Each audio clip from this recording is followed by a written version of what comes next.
les faibles. Pour les faibles. Mais je n'ai pas de problème.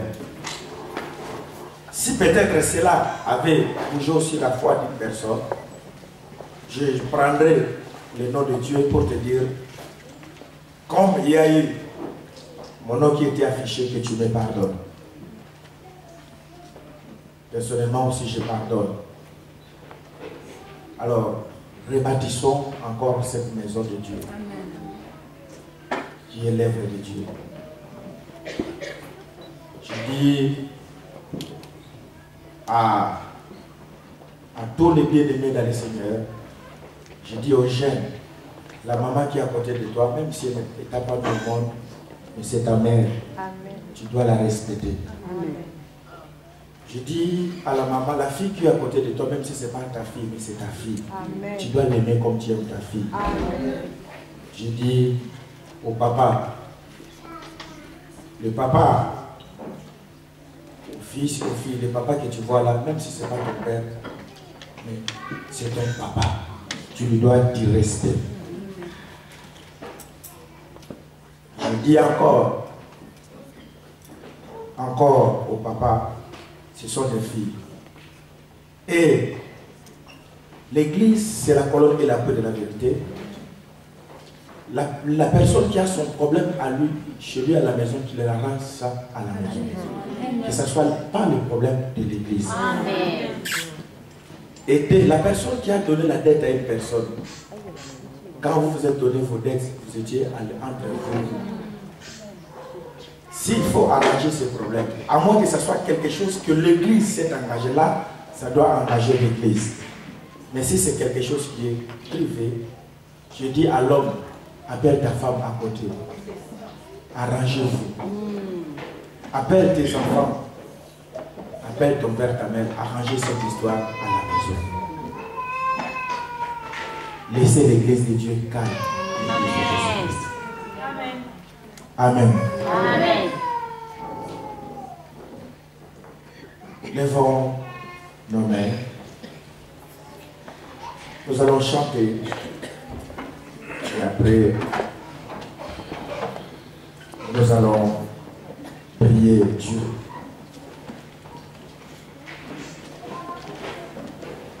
Les chants vont passer. Vous allez mettre ma tour de la chanson qu'on a chanté, qu'on avait chanté hier avec les chantres.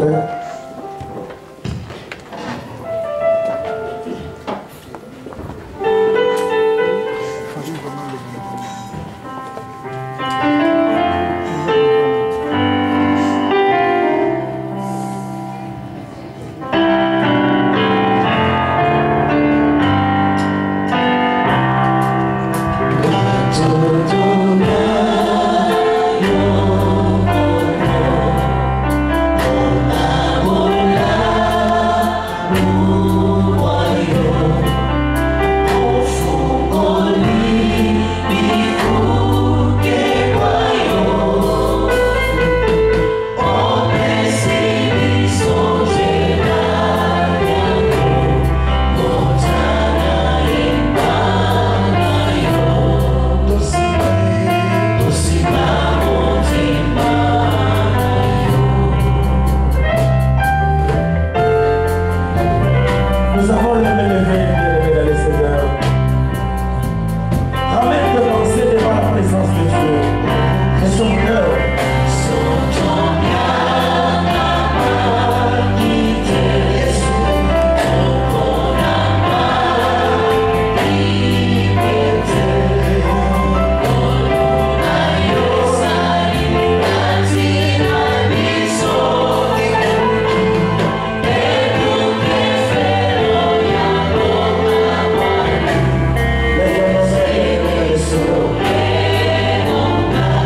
chez toi à la maison.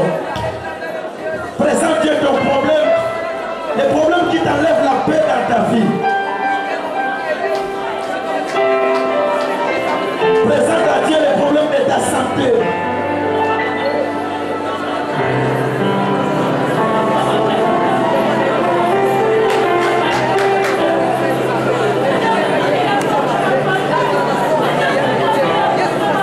Présente ton problème à Dieu.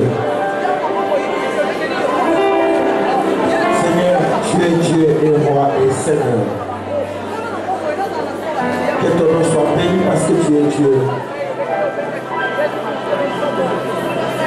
Dans le nom de Jésus, nous avons ainsi prié. Amen. Ok, prenez place. Nous sommes en train de parler sur les réalités spirituelles. La Bible dit, par rapport à ce qui est spirituel, je n'aimerais pas, frères et sœurs, que vous soyez dans l'ignorance. Il se fait que, bien aimés dans le Seigneur, les gens se sont donnés à parler à langue, à prier, mais ils n'ont pas traité les cas qui sont purement spirituels. Parmi ces cas, nous avons énuméré des cas que tout un chacun est en train de vivre dans sa vie. Nous avions dit qu'il y a des personnes qui voient des rêves souvent sur les passés. Il est à l'Europe, il ne sait pas toujours là où il était au Maroc, en Tunisie, quand il était chez son père, quand il habitait chez sa tante. Il continue toujours à voir les mêmes choses. On a dit que ce n'était pas bien, parce qu'une personne doit se retrouver là où il est. Alors, ce n'est pas normal. Je me rappelle, dans les temps priés pour un frère, que chaque fois qu'il était ici, mais les gens le voyaient qu'il était au pays. Lui-même, il se voyait en songe au pays. Et c'était dire pour qu'il puisse avoir ses papiers.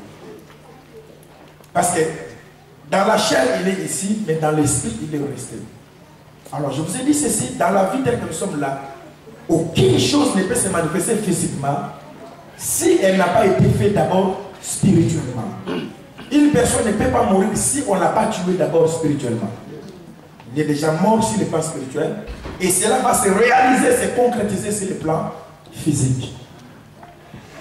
Alors maintenant, s'ils ne sont pas prudents à traiter des problèmes spirituels, nous allons nous battre dans la chair et rien ne va marcher. Rien ne marchera. Pourquoi? Parce que le problème, ce n'est pas la chair. C'est pourquoi l'apôtre Paul dit, j'ai la volonté mais je n'ai pas le pouvoir. C'est pourquoi vous voyez beaucoup de personnes qui se donnent corps et âme. Il y a des personnes qui travaillent du matin au soir, mais son salaire ne va pas ça. Pourquoi? Parce que la réalité de sa vie est restée quelque part. Donc la chair manifeste la volonté. Il y en a qui touchent l'argent, mais il ne sait pas où est-ce que l'argent est parti. Il ne comprend pas pourquoi l'argent est parti. Je me rappelle, les semaines passées, j'ai prié pour un frère, lui, il n'a jamais été rassasié. Il peut mettre son assiette, vous mettez une grosse boule de la cérémonie, la viande, il mange, mais ça finit. C'est comme s'ils avaient mangé ça avec 12 personnes. Il me dit, pasteur, jamais, je regarde, quand vous regardez la quantité, mais moi, je sens c'est comme si j'ai mangé un peu. Donc, spirituellement, il mange, mais il mange avec des gens. Il y a des esprits qui viennent manger avec lui. Il y a des réalités dans la vie, bien aimé, que vous. Là, vous voyez ce que vous voyez, mais spirituellement, c'est autre chose. Alors, il y a certaines personnes, leur argent, on les a réduits en papier. Parce que si on regarde ce que tu touches, et la réalité de ta vie, mais toi, tu dis, mais je touche beaucoup, c'est-à-dire, toi, tu vois 1500, mais on a réduit à 150 €. Le reste, là, on a fait des trucs dans ces choses. Alors, si tu n'es pas prudent pour qu'on puisse prier, traiter ces problèmes spirituels, tu vas souffrir toute ta vie et il n'y aura pas la solution. C'est pourquoi la personne a intérêt à prier Dieu que là où il est, que toute sa vie puisse rester. Je vous ai dit, c'est pourquoi Moïse a dit à Pharaon, il a dit, je ne peux pas laisser même un homme. Je dis aux enfants de Dieu, un enfant de Dieu doit être prudent. Tu ne dois pas laisser des histoires partout. Parce que la vie peut te représenter. Tes cheveux peuvent te représenter.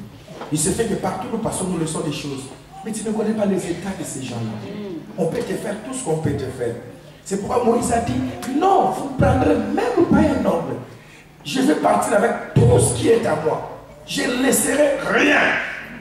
Et Joseph, avant de mourir, il a dit à ses frères, je vous dis, promettez-moi, quand vous allez quitter, quand le Seigneur va vous visiter, ne laissez pas mes os. Amenez tout ce qui est à moi. Alors un enfant de Dieu doit prier. Il s'est fait qu'on a foulé des endroits. Et là où on a foulé, que ce soit chez un féticheur, chez une personne quelconque, il s'est fait que tu as laissé une partie de ta vie. Maintenant, quand tu comprends la vérité, tu réclames auprès de Dieu. Tu vas dire à Dieu, Seigneur, si ma vie est restée. Je pense qu'on a expliqué plusieurs cas qu'on ne peut pas encore y revenir aujourd'hui. Alors, c'est toi qui peux être prudent pour voir où est ta vie. Tu te sens vraiment ici. Parce que si ta vie est ici, tu auras aussi ta bénédiction. Mais si ta vie est restée quelque part, tu n'es pas là.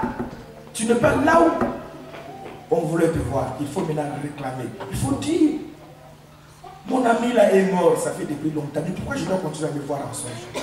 C'est vrai que les relations que vous avez, il y a eu un problème spirituel qui a collé entre vous. Si toi aussi tu n'es pas prudent à chasser cet esprit, tu vas mourir aussi comme une bête. Parce que c'est un esprit de mort. Et toi, pour toi, c'était une amitié. Mais tu ne connaissais pas son état d'âme. Pendant que toi, tu manifestais l'amour, l'amitié. Mais lui, il avait autre chose qui le tirait. Il est mort. Mais comme il y avait la chose qui s'était manifestée, c'est pourquoi tu continues à le voir en songe. Ton père est déjà mort, ta mère est déjà morte. La Bible dit les morts sont morts. Il n'y a pas d'accord entre les morts et les vies. Mais pourquoi là, je dois toujours voir? Si tu vois ça, lève-toi. Je chasse cet esprit et tu parles. Toi, tu es déjà mort, je ne peux pas continuer à te voir.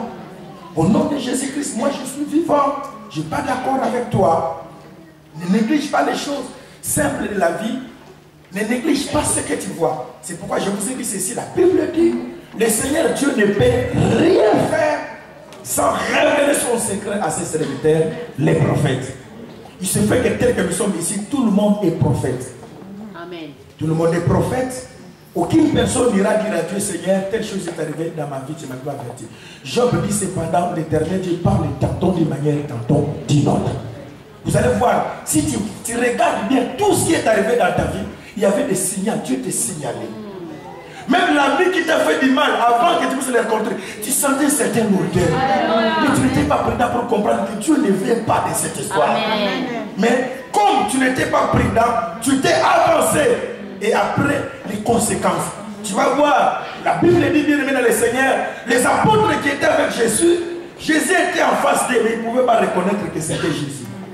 Mais quand Jésus a parlé, après ils ont dit, oh, comment nos esprits n'étaient pas ouverts pour comprendre. C'est pourquoi un enfant de Dieu doit avoir un esprit ouvert. Pour comprendre les choses. Pour comprendre certains signes. Que ce qu'il est en train de faire, non, ça me tique à quelque chose. Je dois être prudent. Avant de donner mon argent, cet homme, quand il me demandait, je sentais quelque chose. Mais je ne l'ai pas fait. Alors un enfant de Dieu doit prier pour demander la sensibilité spirituelle. L'ouverture spirituelle. Tu vas voir, quand déjà il y a les coups dans ta vie, c'est là où tu commences à dire, ah, mais il y avait déjà une prudence. Ça, ce sont ce que nous appelons des réalités spirituelles. Dieu cependant parle tantôt d'une manière, tantôt d'une autre. Alors il faut veiller qu'aucune chose ne peut arriver dans ta vie si tu n'as pas été averti. Alors, on a parlé de ces cas, nous avons parlé des cas, des cas de personnes qui voient des animaux, des bêtes toujours. Il n'y a pas d'accord entre nous, les animaux, tu dors, tu vois des chiens, des chats. On a dit des chiens représentent les esprits d'impudicité, les esprits de sueur, de saleté. On a parlé des chats qui représentaient des esprits de mort qui sont dangereux quand tu continues à voir trop de chats la nuit. Il y a des chats normaux qu'on voit, mais quand trop dans ta vie, il faut s'élever. Il faut toujours s'élever dans la prière, il faut être prudent. Il y a d'autres choses. Je vais donner l'exemple d'un pasteur qui m'a dit, pasteur, je me voyais toujours nu devant l'église. Je ne savais pas, j'ai négligé ça. Mais un jour, il a été humilié. Et c'est après qu'il m'a dit, je voyais ça. Une fois, je me suis vu en train de passer devant l'église unie. Or, c'était un plan du diable. Et le diable allait les saboter. Alors, tout est chacun, que chacun revient dans son esprit, dans ses pensées pour voir ce que Dieu lui a déjà parlé. Nous avons des cas de certaines personnes qui se retrouvent toujours à l'hôpital, C'est pas bien, il faut se lever et dire non. Parce qu'un jour, tu finiras à être cloué au lit. Dieu, comme il ne peut pas faire quelque chose sans t'avertir, il t'avertit. Comme ça, quand on te voit bien. Mais comment te songes? C'est toujours à l'hôpital. Même quand certaines personnes viennent, ils te voient toujours à l'hôpital. Alors, c'est pas bien, il faut te lever dans la prière, il faut veiller sur ça. L'apôtre Paul dit, nous ne battons pas l'air. Ne faut pas prier pour autre chose. Prie pour les cas qui te sentent. Nous sommes spirituels. Jésus a vaincu à la croix de Golgotha. C'est vrai. Je vous ai dit c'est vrai, mais nous avons lu avec vous où la Bible est dans les psaumes. Dieu dit il est le Dieu de délivrance. La Bible dit si les fils vous affranchissent, vous serez tellement libres. Vous devez être délivré en tout, dans toutes choses. Il a délivré Lazare, il a dit Lazare sort, mais il a dit au serviteur déliez-le. Donc ce que je suis en train de vous parler, c'est un travail que Dieu nous a laissé de faire dans nos vies. Nous avons parlé des cas de personnes qui ont des problèmes de troubles mentaux, des troubles. On a parlé de ces cas, on a vu que ces cas ne reviennent que quand la personne pense à son passé. Dieu dit ne pensez plus aux événements passés. Ne considérez plus ce qui est ancien. J'ai prié pour mes filles ici, Lynn. Alors du coup, j'ai vu qu'il y a un changement. Les mêmes maladies, les mêmes soucis ont commencé à reprendre.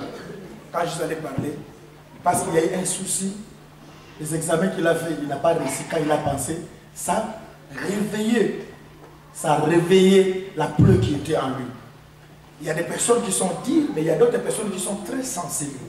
Quand tu sais que tu es fragile, alors il faut éviter les chocs dans ta vie. Parce que ça va causer des dégâts dans ta vie. Ces dégâts peuvent être énormes et dangereux dans ta vie. Alors, c'est pourquoi Dieu a dit, comme tu connais ton état de faiblesse, alors ne considère plus ce qui est ancien. Ne considère plus ce qui est ancien et regardez à ce qui est, à regarder en avant. Je priais pour une maman qui a commencé à voir des histoires et qui a lissiné. Après, quand nous sommes allés plus loin à parler, on a vu qu'il a été victime d'une escroquerie. On l'a escroqué beaucoup d'argent. Et le temps qu'il est en train de traverser, c'est difficile. Quand il pense à son argent, il pense, et puis ça touche la tête. Ça tourne. Ta vie, tu peux le cacher pour rien, pour des choses qui sont simples. Dieu ne considère plus ce qui est ancien. Dieu a de nouveau la force de te donner. Tant que tu es encore en vie, tu peux encore récupérer. Amen. Dieu peut agir même en dernier lieu, faire quelque chose. Mais c'est à toi maintenant de prendre la décision d'oublier de laisser. D'oublier de laisser. C'est très important. Parce que c'est toi qui vas te tuer. Alors, nous avons parlé des cas de la réincarnation. La réincarnation, c'est-à-dire des personnes, c'est ce qu'on a parlé le dimanche passé. La vie passée de mon père, je la vis à moi, même toutes ces maladies. On a parlé, on a vu, mais là, il faut faire très attention par rapport à ce qu'on a signé comme pacte. Nous avons vu qu'il y a certaines personnes par amour, tellement qu'il a aimé son père, sa mère, mais avant sa mort, on lui a déclaré des paroles. Il faut maintenant voir ces paroles. Quelles étaient ces paroles? Parce que ces paroles peuvent lier toute ta vie. Il y a des personnes qu'on les a laissé la responsabilité. Je vous donne un exemple d'une sœur qu'on a laissé la responsabilité de la famille. Son père, avant de mourir, il a dit, ma fille, tu es très intelligente. J'ai fait le constat parmi mes enfants, tu es plus intelligente. Comme tu es intelligente, prends soin de tes frères et de tes sœurs. Prends soin de leurs enfants. Occupe-toi de leurs enfants. Paye leurs études. C'est fait qu'elle-même, elle s'est mariée, elle n'a pas eu d'enfant. Ses paroles sont collées à elle. Elle est bien, elle est gentille, elle peut faire gagner. Mais quant à sa propre vie, elle avait accepté quelque chose par amour avec son père, mais elle a accepté quelque chose qui est, je dis, c'est pourquoi on a appelé ça une bénédiction piégée. On a accepté quelque chose, mais après on a des conséquences. Maintenant, il faut une force de la prière pour détruire cette force. Parce que ce sont des forces très dures, les personnes en souffrent. C'est difficile pour que ça parte. Mais c'est une question de conscience. Parce que ce que tu es en train de vivre, parce que nous tous, nous avons l'amour de nos parents. Mais tu dois d'abord reconnaître que c'est quelque chose, tu vas comment laisser, ce n'était pas bien. Et tu fais la prière dans ta vie pour que la chose-là parte de ta vie. Chacun sait dans sa vie qu'est-ce qu'elle pense, ce qu'elle est en train de voir. Je pense qu'on en a parlé. Alors tu dois avoir le temps de beaucoup prier. La réincarnation, je vous ai parlé d'Isaac qui a prié et tout ce qu'on a, on laisse ça. Il se fait que je vois tout ce que ma mère vivait, c'est ce que je suis en train de vivre. Que ce soit dans mon couple, mon père se faisait souffrir, ma mère, c'est ce que moi aussi j'ai vu. Ah, ma mère était comme ça, c'est que je vis sa vie. Alors tu dois te lever dans la prière pour détruire ces choses. Sinon, on peut être à l'église, on chante, on danse, on dit mais quand tu rentres, il y a un fait spirituel qui t'attend, qui dérange ta vie. Or, la Bible dit, le royaume des cieux, c'est la justice et la paix. La justice, la paix et la joie par le Saint-Esprit. Mais si tu n'as pas la paix, c'est dangereux dans ta vie. Alors, nous avons parlé des cas, de pratiques, de la sagesse des grands-parents qui ne sont pas aussi bien, de leur sagesse, où on t'appelle à côté, il y a des personnes qui ont des démons comme ça, on l'a appelé à côté par les grands-parents. Les conseils avant de se marier, il faut utiliser les herbes, c'est bien, ça fait bien, ça protège. Or, ces choses-là, le corps, c'est Dieu qui l'a fait. Il y a des choses naturelles, il faut faire certains systèmes. Quand tu vas faire ça, il faut s'asseoir tête. On te fait asseoir comme du yoga. Alors après, dans la vie, dans l'avenir, il y aura des conséquences dans ta vie. C'était bien les réflexions, mais ce sont des expressions de coutumes et traditions. La Bible dit, faites attention qu'aucune personne, Colossiens 2, verset 8, qu'aucune personne ne se fasse piéger par des coutumes et des traditions. Coutumes et des traditions. Il y a des personnes comme ça qui se sont fait piéger. Toute leur vie, ils sont sous ces pièges. Pourquoi? Parce qu'ils se sont fait piéger. Avant les mariages, il y a des familles où il faut qu'on parle des choses, on prépare une viande. Les parents parlent avec cette viande. L'homme et la femme prennent la viande. Vous mangez ensemble, vous parlez. Alors ce sont des cas où il se fait que si l'un ou l'autre fait l'infidélité, l'autre est frappé de maladie, il meurt. Pourquoi? Parce que vous avez accepté vous-même un pacte qui va causer des dégâts dans vos vies. Alors il y a des personnes qui meurent gratuitement. Il y a aussi des choses qu'on a fait chacun ou chacune de nous. Tu vas épouser une femme, à moins que Dieu puisse aider à cette femme de dire la vérité. Avant votre mariage, on a fait des choses sur son corps. On a fait des choses sur son corps. Il y a des détails qui sont tellement profonds des fois qu'on ne saura pas vous dire. Je connaissais une famille, je priais pour elle.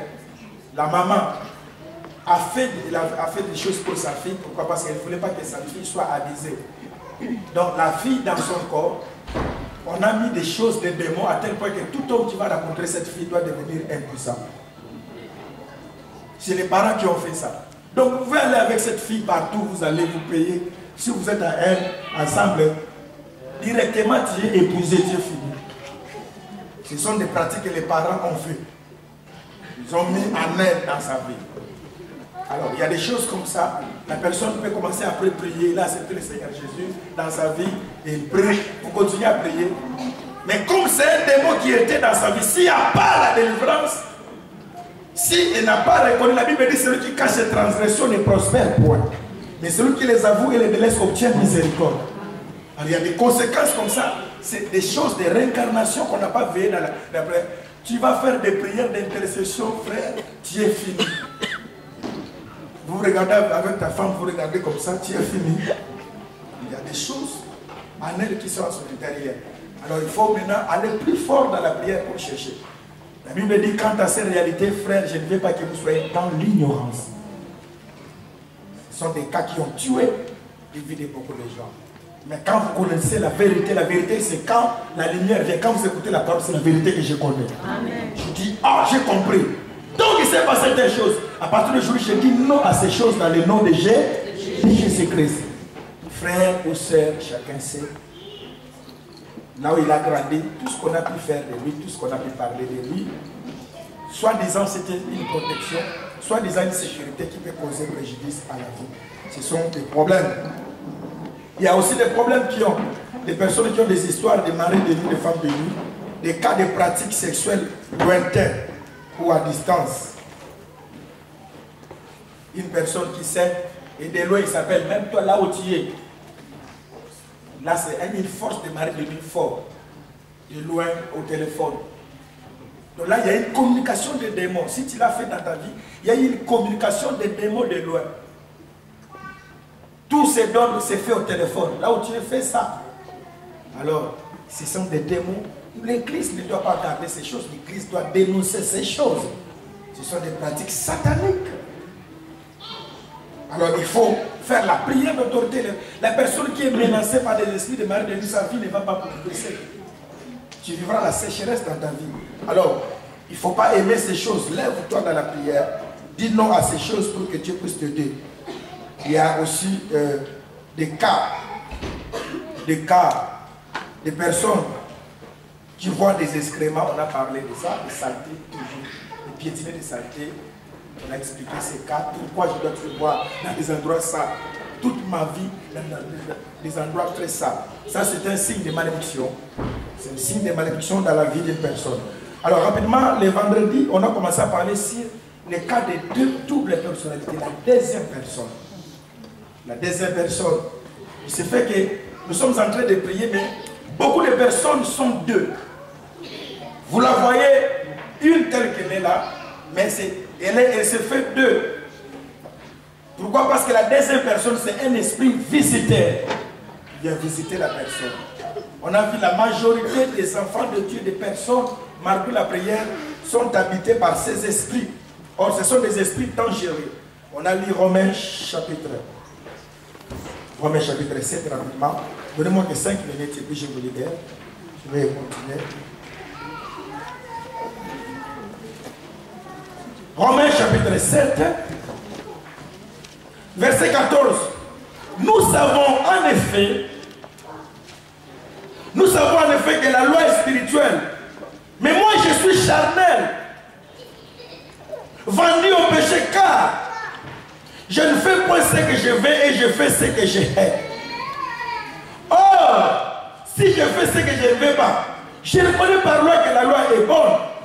Et maintenant, ce n'est plus moi qui le fais. C'est le péché qui habite en moi. Ce qui est bon, je le sais, n'habite pas en moi. C'est-à-dire, dans ma chair. J'ai la volonté, mais non le pouvoir de faire le bien. Car je ne fais pas le bien que je veux. Et je fais le mal que je ne veux pas. Et si je fais ce que je ne veux pas, ce n'est plus moi qui le fais. Voilà. Là, il parle. Il dit, maintenant, ce n'est plus moi qui le fais. C'est le péché qui habite en moi. Je trouve donc à moi cette loi. Quand je veux faire le bien, le mal est attaché à moi. Quand je prends plaisir à la loi de Dieu, c'est l'homme intérieur. Mais je vois dans mes membres une autre loi qui lutte contre la loi de mon entendement et qui me rend captif. Quand cet esprit vient, je ne peux rien faire. Quand cette double personne veut se manifester, je ne peux pas agir. Misérable que je suis, qui me délivrera de ce corps de la mort? Ici, c'est l'apôtre Paul qui parle. Alors, toute personne dans la vie, c'est pourquoi je dis ceci aux parents, je dis ceci aux enfants de Dieu. Toute personne qui a été victime d'une mise en dehors, c'est-à-dire on l'a chassé, homme, femme, enfant, quand la personne s'est retrouvée, on a fermé la porte sur elle, il y a eu un esprit qui est venu habiter en nous. L'homme est venu en retard, il y a des femmes qui sont comme ça, tout comme la femme. Comme il est venu en retard, il était parti voir son grand frère, sa grande sœur. Il est rentré à la maison en retard. Tu dis, comme tu es venu en retard, va chez ton frère. Tu lui fermes la porte. Le temps qu'il va rester à l'extérieur, pendant ce temps, que vous le vouliez ou pas, il y aura un autre esprit qui viendra habiter. Si vous faites ce constat, c'est pourquoi je dis aux enfants de Dieu, en priant, Dieu m'a dit, qu'importe la situation, nos enfants peuvent faire des bêtises, des histoires, qu'importe, qu'ils entrent d'abord, on va vivre d'abord à l'intérieur. Parce que si on laisse, maintenant la force extérieure, les démons vont entrer, et il y aura un démon très petit qui va entrer. Et on a des fois intérêt, on dit non, la femme va se jouer avec moi. L'homme va se jouer. Mais or, après, il y aura des conséquences. Il faut avoir un grand cœur de sécurité. Alors, des personnes comme ça qui ont été victimes de certaines choses, il y a une deuxième personne qui est entrée en elle. Cette personne maintenant domine sa vie. J'ai eu le temps de parler à des bien-aimés, à des sœurs, à des enfants. Des personnes ont commis des dégâts. Tels que vous voyez des personnes assises comme ça, il y a des personnes qui ont fait des dégâts terribles. Des dégâts très graves dans la vie. Avec la Bible, avec la prière, mais ils ont commis des dégâts. Pourquoi? Parce qu'à un certain moment, tu es toi. Vous savez, il y a des hommes tout comme des femmes. Vous parlez bien avec ta femme, vous êtes bien, vous vous réveillez. Mais seulement à un certain moment, il change directement. Tu lui dis, où est l'assiette? L'argent qu'on devait acheter. Rien, sans dispute, sans quoi. C'est-à-dire maintenant c'est la deuxième personne qui est. Alléluia. Amen. À un certain moment, quand vous étiez gentil, quand vous parlez, c'était lui, c'était elle. Amen. Parce que l'esprit visiteur n'était pas là. Maintenant, à ce moment, tu ne parles pas à une personne, tu parles maintenant à un démon qui te regarde. Parce que sans rien, il n'y a rien. Il y a des enfants qui ont des deuxièmes personnes comme ça. Ils se réveillent, tu n'es pas sur la maison, à la maison, ils goûtent tout le monde. Ils partent, c'est ta mère qui regarde.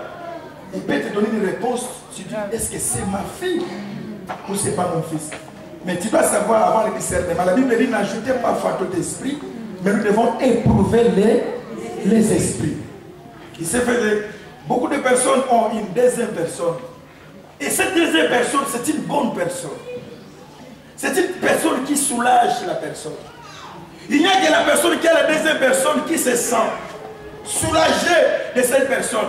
Et cette personne te dit, moi je suis là pour ton bien. C'est pourquoi il y a certaines personnes à un certain moment, s'il est en colère, c'est une personne gentille, mais s'il est en colère directement, il doit beaucoup boire. Il se sent l'aise quand il boit. La deuxième personne dit, bois. Il boit. Quand il boit beaucoup, il dit, ah, tu m'as soulagé. Alléluia. Alléluia. Amen.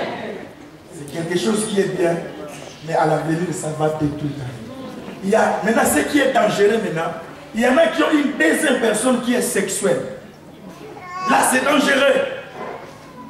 C'est-à-dire, la personne, quand elle craque, pour que son esprit soit calme, elle doit faire des bêtises. Et avec ça, il y a eu beaucoup de cas d'infidélité dans la vie. Parce que la personne a fait, parce qu'il y avait cet esprit qui lui a guidé de le faire. Il y a beaucoup de filles que vous voyez, quand la deuxième personne vient, c'est coupe de veine.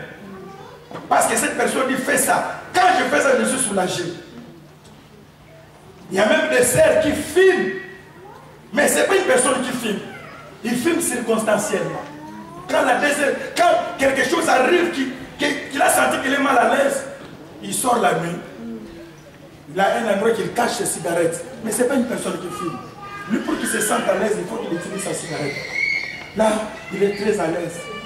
Il y a des hommes qui ont des deuxièmes personnes. Quand ça ne va pas chez lui à la maison, directement, il pense à l'ancien. Il est calme quand il va seulement là-bas, il parle, madame elle est fou, boalier, l'esprit n'est pas calme. Azom n'est sous ce calme.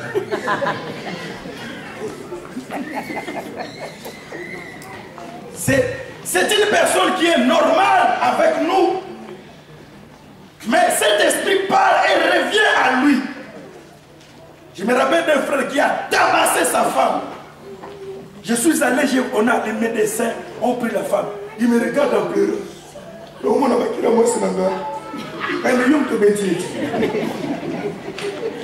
Alléluia. Il est en train de pleurer.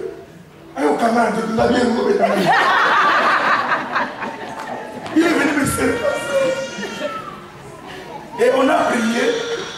Allez, et pardon, bon pardon, on est aussi dans le. Il s'est mis à genoux, chéri, pétain, nous allons péter dans le couvert. Alléluia.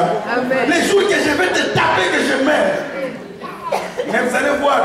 Alors, la même personne qui m'a pris des infos, on m'appelle. Là, c'était terrible. Il a cassé la jambe de sa fille. Il me voit encore. Maintenant, parle. Il n'a manqué à dire. C'est-à-dire, oh, quand tu parles avec sa femme, il dit, oh, c'est un homme gentil. Quand il veut rendre service, il rend. Mais sauf qu'il y a un moment où il y a une deuxième personne qui vient. Alors, quand on ne traite pas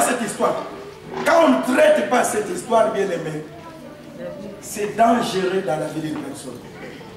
Il y a d'autres personnes qui vous mangent sérieusement. Il est bien, mais quand la deuxième personne vient et dit mange, il peut vous manger toute la journée. Vous ne comprenez pas. Ce n'est pas lui, c'est la deuxième personne. Il y a aussi une deuxième personne. Il y a d'autres personnes qui ont une deuxième personne de dépenses. Pour elles, l'argent n'entre pas. Homme, femme. Il y a les hommes qui sont comme ça. Directement, quand l'argent entre, il est bien, monsieur, qui vous dit vraiment, pas sur tout le monde, quand l'argent entrera, tel qu'on a souffert, on va faire des projets. Mais directement, je parlais avec un frère, il m'a dit, pasteur, vraiment, quand on est bien, je sais que les allocations vont entrer dans la carte de ma femme.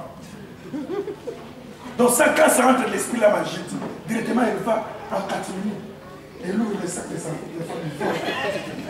Mais oh, c'est un homme très gentil, très calme. Mais sauf que la deuxième personne est là. On est des personnes, il y a des personnes, il y a une sœur qui a la deuxième personne pour elle. Quand ça vient, elle prend le chéquier de son mari. Elle fait des chèques à tout le monde.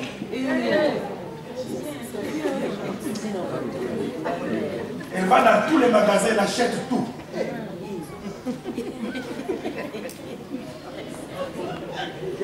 Et quand elle fait, après elle est très calme, elle rentre très gentille sur lui. Il te trouve aussi, ça dit bonjour. Oui, tu l'as pas mangé. Parce qu'il a déjà exécuté. Il s'est senti à l'aise parce que la deuxième personne a accompli son œuvre. Et cette deuxième personne te dit, c'est moi qui te protège. Si je pars, tu ne seras pas ce que tu es. Alors, que chacun voie. Je parlais avec une fille, m'a dit, pasteur, moi, quand je me sens, surtout des personnes qui se sentent seules, ils ont la probabilité d'avoir une deuxième personne. Je reste toujours seul.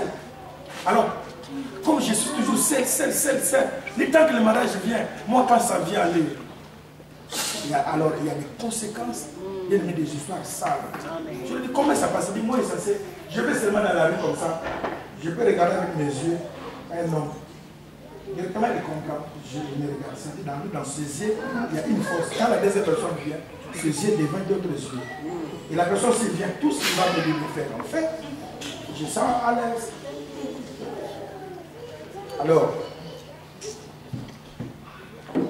l'apôtre Paul, qui est tout un apôtre, c'est là, cette deuxième personne n'est pas nulle part. Que tu sois prophète, que tu sois apôtre, que tu sois pape. Quand la deuxième personne est là, ici, la personne qui parle, c'est l'apôtre Paul qui plaît. Il dit ce qui est bien, je le sais.